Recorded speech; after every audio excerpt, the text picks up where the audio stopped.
നമസ്കാരം. മുണ്ടക്കൈ ചൂരൽമല ദുരന്തത്തിന്റെ വിലാപം മായുന്നതിന് മുൻപ് അതിന് സമീപം തുരങ്കപാത നിർമ്മിക്കാൻ തീരുമാനിച്ച മുൻ മുഖ്യമന്ത്രിയും ഇപ്പോഴത്തെ പ്രതിപക്ഷ നേതാവുമായ പിണറായി വിജയനല്ലേ യഥാർത്ഥത്തിൽ ഇന്നലെ നടന്ന ദാരുണ സംഭവത്തിന്റെ ഉത്തരവാദി? ഈ ചോദ്യത്തിനുള്ള ഉത്തരം തേടുമ്പോൾ എന്താണ് തുരങ്കപാത എന്ന് നമ്മൾ മനസ്സിലാക്കണം. കോഴിക്കോടിനെ വയനാടുമായി ബന്ധിപ്പിക്കുന്ന ഏറ്റവും പ്രധാനപ്പെട്ട പാതകളിൽ ഒന്നാണ് താമരശ്ശേരി ചുരം.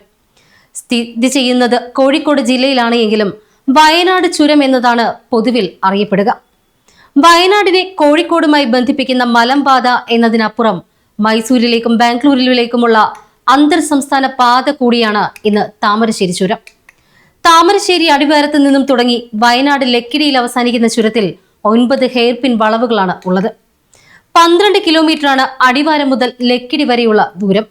സമുദ്രനിരപ്പിൽ നിന്നും ഏകദേശം 2625 അടി മുകളിലായാണ് ഈ ചുരം സ്ഥിതി ചെയ്യുന്നത്. വയനാടിന്റെ കരുത്തും അതുപോലെ ദൗർബല്യവുമാണ് താമരശ്ശേരി ചുരം. 12 കിലോമീറ്റർ ചുരത്തിലെ 9 ഹെയർപിൻ വളവുകളിൽ വാഹനങ്ങൾ കുരുങ്ങുന്നത് മൂലം മണിക്കൂറുകൾ നീളുന്ന ഗതാഗത കുരുക്കുകൾ ചുരത്തിലെ പതിവ് കാഴ്ചയാണ്. മഴക്കാലത്തും മറ്റും മണ്ണിടിച്ചിലും മറ്റും കൊണ്ടുണ്ടാകുന്ന അപകടങ്ങളും പതിവ്. വനപാതയായതിനാൽ തന്നെ ചുരം പാതയുടെ വീതി കൂട്ടുന്നതിനും സംരക്ഷണ പ്രവൃത്തികൾ നടത്തുന്നതിനും വലിയ പരിമിതികൾ ഉള്ളതിനാൽ ഈ സാഹചര്യങ്ങൾക്ക് ഇന്നും ഒരു മാറ്റവുമില്ല. ഇതിനുള്ള ശാശ്വതമായ പരിഹാരം എന്ന നിലയിലാണ് ആനക്കാംപൊയിൽ കള്ളാടി മേപ്പാടി തുരങ്കപാതയെ വിഭാവനം ചെയ്തത്. ദീർഘകാലമായുള്ള ചർച്ചകൾക്കും പഠനങ്ങൾക്കും എല്ലാം ശേഷം പദ്ധതിയുടെ ഔപചാരിക ലോഞ്ചിംഗ് 2025 ഒക്ടോബർ 5 മുഖ്യമന്ത്രി പിണറായി വിജയൻ ഓൺലൈനിലൂടെ നിർവഹിക്കുകയായിരുന്നു. അതേസമയം പരിസ്ഥിതി അനുമതി കിട്ടാത്ത ഈ പദ്ധതിയുടെ ഔപചാരികമായ പ്രഖ്യാപനം നടത്തിയ സർക്കാർ നടപടിയെ വിമർശിച്ചുകൊണ്ട് പ്രതിപക്ഷവും രംഗത്ത് വന്നിരുന്നു. കോഴിക്കോട് വയനാട് ജില്ലകളെ ബന്ധിപ്പിക്കുന്ന തുരങ്കപാതയ്ക്ക് 2134.50 കോടി രൂപയുടെ കിഫ്ബി ധന അനുമതി ലഭിച്ചിരുന്നു. കോഴിക്കോട് നിന്നും വയനാട്ടിലേക്കുള്ള യാത്രാ ദൈർഘ്യം കുറയ്ക്കാനും വയനാട്ടിലെ പുറം ലോകവുമായി എളുപ്പത്തിൽ ബന്ധിപ്പിക്കാനും ഉദ്ദേശിച്ചുകൊണ്ടുള്ള ഈ തുരങ്കപാത യാഥാർത്ഥ്യത്തിലേക്ക് നടന്നെടുക്കുമ്പോൾ ഈ പ്രദേശങ്ങളിലെ ജനങ്ങളുടെ പ്രതീക്ഷകൾ കുന്നോളമായിരുന്നു. അതോടൊപ്പം പദ്ധതി നടപ്പാക്കരുത് എന്ന ആവശ്യവുമായി പരിസ്ഥിതിവാദികളും സജീവമായി രംഗത്ത് വന്നിരുന്നു. ആനക്കാംപൊയിൽ കള്ളാടി മേപ്പാടി റോഡിനു വേണ്ടി 30 വർഷങ്ങൾക്ക് മുൻപ് തുടങ്ങിയ ശ്രമങ്ങൾ എവിടെയും എത്തിയിരുന്നില്ല. ചുരത്തിലെ ബദൽ പാതകൾക്കായുള്ള ശ്രമങ്ങളെല്ലാം തന്നെ പദ്ധതികളായും സ്വപ്നങ്ങളായും തുടർന്നതോടുകൂടിയാണ് ടണൽ റോഡ് എന്ന ആശയം ഉയർന്നു വന്നത്. പിന്നീട് ഇത് എത്രത്തോളം പ്രായോഗികമാകുമെന്ന അന്വേഷണങ്ങൾ തുടങ്ങി. കോഴിക്കോട് ജില്ലയിൽ മറിപ്പുഴ വരെയും വയനാട് ഭാഗത്ത് കള്ളാടി 900 എസ്റ്റേറ്റ് വരെയും നേരത്തെ തന്നെ റോഡ് പൂർത്തിയാക്കിയിരുന്നു. മറിപ്പുഴ മുതൽ തുരങ്കം തുടങ്ങുന്ന സ്വർഗം കുന്ന് വരെ പഴയ റോഡുണ്ട്. എന്നാൽ മറിപ്പുഴയിൽ ഇരുവഴിഞ്ഞിപ്പുഴയ്ക്ക് കുറുകെ പാലം നിർമ്മിക്കേണ്ടതുണ്ട്. തുരങ്കപാത യാഥാർത്ഥ്യമാകുമ്പോൾ കോഴിക്കോട് ജില്ലയിലെ ആനക്കാംപൊയിൽ നിന്നും 16 കിലോമീറ്റർ സഞ്ചരിച്ചാൽ മേപ്പാടിയിൽ എത്താനാകും. കേവലം ഒരു പാത എന്നതിനപ്പുറം കോഴിക്കോട് വയനാട് മലപ്പുറം ജില്ലകളുടെ വികസനത്തിനും ടൂറിസം പദ്ധതികൾക്കും പദ്ധതി ഏറെ നിർണായകമാകുമെന്നാണ് കരുതപ്പെടുന്നത്. 3 ജില്ലകൾക്കിടയിലെ യാത്രയും ചരക്ക് നീക്കവും ഏറെ എളുപ്പത്തിലാക്കുന്നതിനാണ് ഈ തുരങ്കപാത. മലപ്പുറത്ത് നിന്നും കോഴിക്കോട്ട് നിന്നും കർണാടകയിലേക്കുള്ള ദൂരവും ഗണ്യമായി കുറയും. തുരങ്കവുമായി ബന്ധിപ്പിക്കുന്ന അനുബന്ധ റോഡുകളുടെ നവീകരണങ്ങൾ ഇപ്പോഴും നടന്നു വരികയാണ്. സംസ്ഥാനത്തെ ഏറ്റവും വലിയ തുരങ്കപാതയുടെ നിർമ്മാണം സർക്കാർ ഏൽപ്പിച്ചിരിക്കുന്നത് കൊങ്കൺ റെയിൽവേ കോർപ്പറേഷന് തന്നെയാണ്.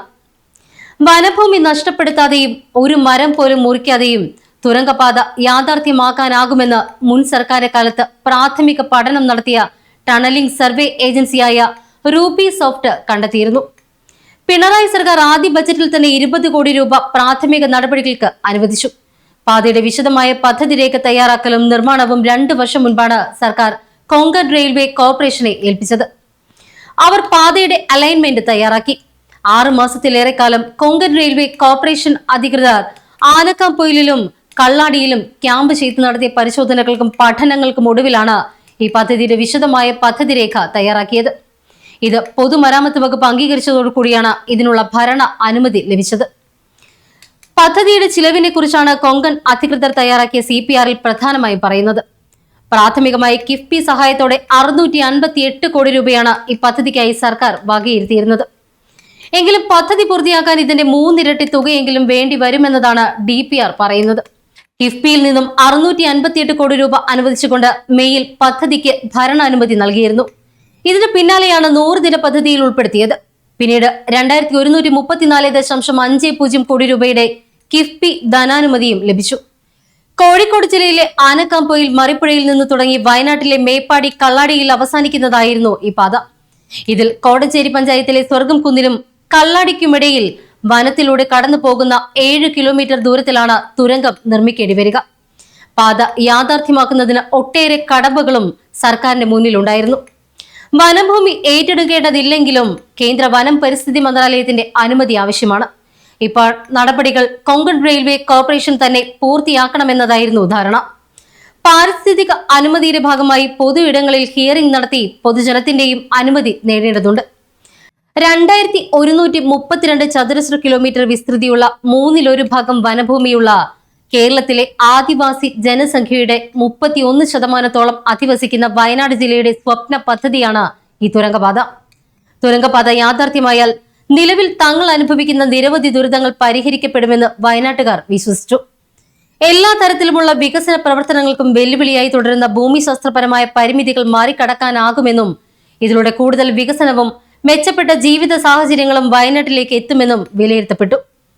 ഗുരുതരാവസ്ഥയിൽ വിദഗ്ധ ചികിത്സയ്ക്കായി കോഴിക്കോടേക്കുള്ള യാത്രയ്ക്കിടെ ചുരത്തിലെ ഗതാഗത കുരുക്കിൽ ജീവൻ പൊലിയുന്ന കാഴ്ച ഇനി കാണേണ്ടി വരില്ല എന്നും വയനാട്ടുകാർ പ്രതീക്ഷിച്ചു.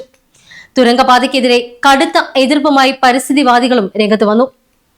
7500 അടി ഉയരമുള്ള കോഴിക്കോട് ജില്ലയിലെ വാവുൽമല, വയനാട്ടിലെ ചെമ്പ്ര പീക്ക് എന്നിവയടക്കം പാരിസ്ഥിതിക പ്രാധാന്യമുള്ള നിരവധി മേഖലകൾ ഉൾപ്പെടുന്ന പ്രദേശങ്ങളിലൂടെയാണ് 6.8 കിലോമീറ്റർ നീളം വരുന്ന തുരങ്കപാത കടന്നുപോകുന്നത്. പശ്ചിമഘട്ട സംരക്ഷണത്തിനായുള്ള പ്രത്യേക സമിതികളും അവയുടെ നിർദ്ദേശങ്ങളും ബഫർ സോൺ പ്രഖ്യാപനങ്ങളും ഒക്കെ നിലനിൽക്കുന്ന അവസരത്തിലാണ് പശ്ചിമഘട്ടത്തെ തുരന്ന് കടന്നു പോകുന്ന ഇന്ത്യയിലെ തന്നെ 3ാമത്തെ വലിയ തുരങ്കപാത നടപ്പിലാക്കാൻ പോകുന്നത് എന്ന് വിമർശകർ ആരോപിച്ചു. പശ്ചിമഘട്ട മലനിരകളിൽ നിന്ന് ചാലിയാറിലേക്ക് ഒഴുകിയെത്തുന്ന നിരവധി നീരുറവകളുടെയും കൈത്തോടുകളുടെയും നിലനിൽപ്പിനെ തുരങ്കപാത പ്രതികൂലമായി ബാധിക്കുന്നത് എങ്ങനെയെന്നോ തുരങ്കപാത സൃഷ്ടിക്കുന്ന പാരിസ്ഥിതികവും സാമൂഹികവുമായ പ്രത്യാഘാതങ്ങൾ എന്തെന്നോ വ്യക്തമാക്കാതെയാണ് പദ്ധതിയുമായി മുന്നോട്ടു പോകാൻ സർക്കാർ നിശ്ചയിച്ചിരിക്കുന്നത് എന്നും ഉരുൾപൊട്ടൽ സാധ്യതകളും സോയിൽ പൈപ്പിംഗ് പോലുള്ള പ്രതിഭാസങ്ങളും ശക്തമായി നിലനിൽക്കുന്ന ഈ മേഖലയിലെ തുരങ്ക നിർമ്മാണം വ്യക്തമായ പഠനത്തിന്റെയും തുറന്ന സംവാദത്തിന്റെയും വെളിച്ചത്തിലായിരിക്കണം നടപ്പിലാക്കപ്പെടേണ്ടത് എന്നും വിമർശകർ ചൂണ്ടിക്കാട്ടി. അനുദിനം ദുർബലമായിക്കൊണ്ടിരിക്കുന്ന വയനാടൻ പരിസ്ഥിതിക്ക് കൂടുതൽ ആഴത്തിലുള്ള മുറിവേൽക്കാതിരിക്കുക എന്നത് മനുഷ്യനെയും പ്രകൃതിയെയും സ്നേഹിക്കുന്ന എല്ലാവരുടെയും ബാധ്യതയാണ്. അതുകൊണ്ട് തന്നെ വികസനവുമായി ബന്ധപ്പെട്ട ഒരു പദ്ധതി നടപ്പിലാക്കുമ്പോൾ അവ ഉയർത്താവുന്ന എല്ലാ തരത്തിലുള്ള വെല്ലുവിളികളെയും പരിഗണിക്കേണ്ടതുണ്ട്. ഏകവിളത്തോട്ടങ്ങളും സാമൂഹിക വനവൽക്കരണ പദ്ധതികളിലൂടെ വെച്ച് പിടിപ്പിക്കപ്പെട്ട യൂക്കാലിപ്റ്റസ്, അക്കേഷ്യ തോട്ടങ്ങളും അനിയന്ത്രിത ക്വാറികളും ചേർന്ന് ഇപ്പോൾ തന്നെ തകർത്ത് കഴിഞ്ഞിരിക്കുന്ന വയനാടൻ മണ്ണിലേക്കാണ് തുരങ്കപാതയുടെ അണക്കെട്ട് ശൃംഖലകളുടെയും രൂപത്തിൽ വികസനം കുതിച്ചെത്തുന്നത്.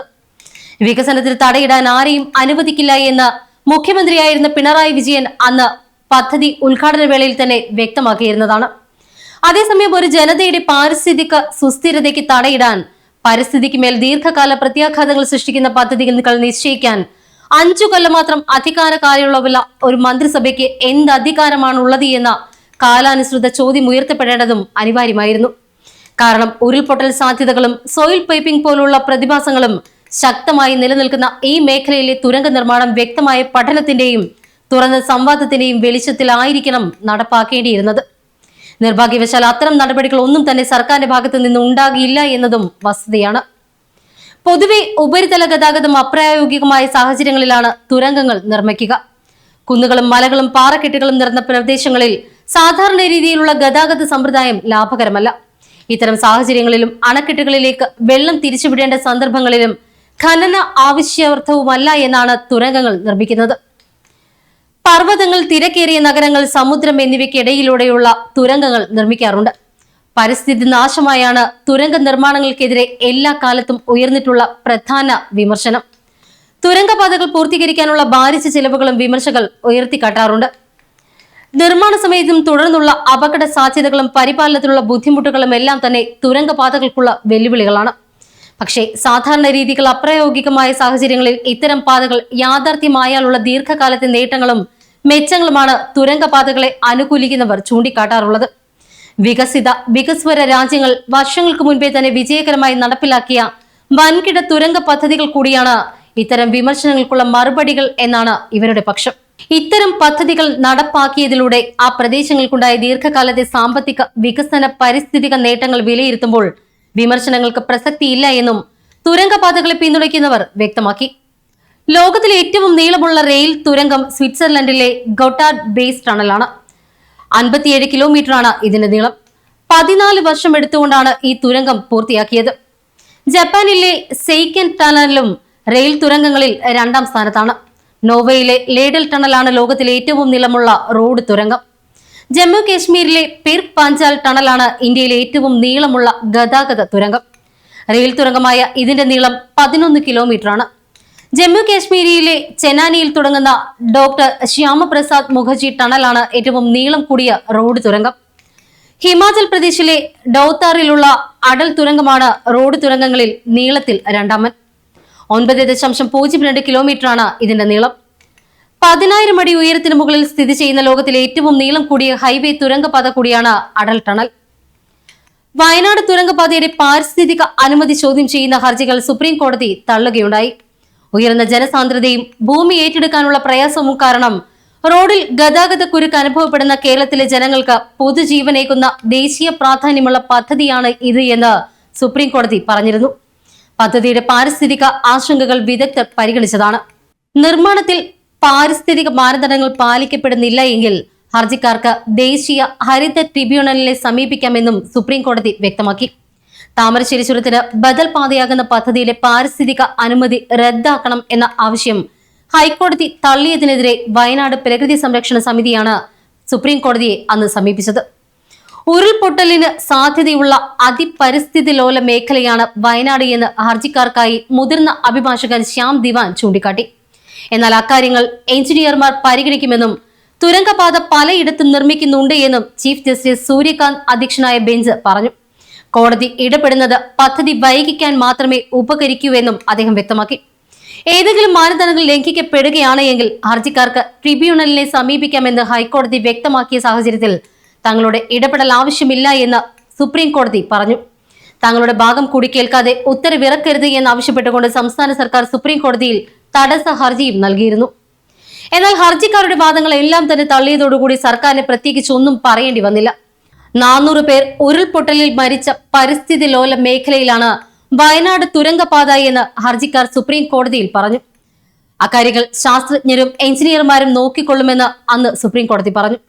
വയനാട് തുരങ്കപാതയുടെ പാരിസ്ഥിതിക അനുമതി ചോദ്യം ചെയ്ത ഹർജിക്കാരുടെ വാദങ്ങളെല്ലാം തന്നെ അന്ന് ചീഫ് ജസ്റ്റിസ് സൂര്യകാന്ത് ഖണ്ഡിക്കുന്നതാണ് സുപ്രീം കോടതിയിൽ കണ്ടത്. പദ്ധതിയുടെ പാരിസ്ഥിതിക അനുമതി ശരിവെച്ച ഹൈക്കോടതി വിധിക്കെതിരെ വയനാട് പ്രകൃതി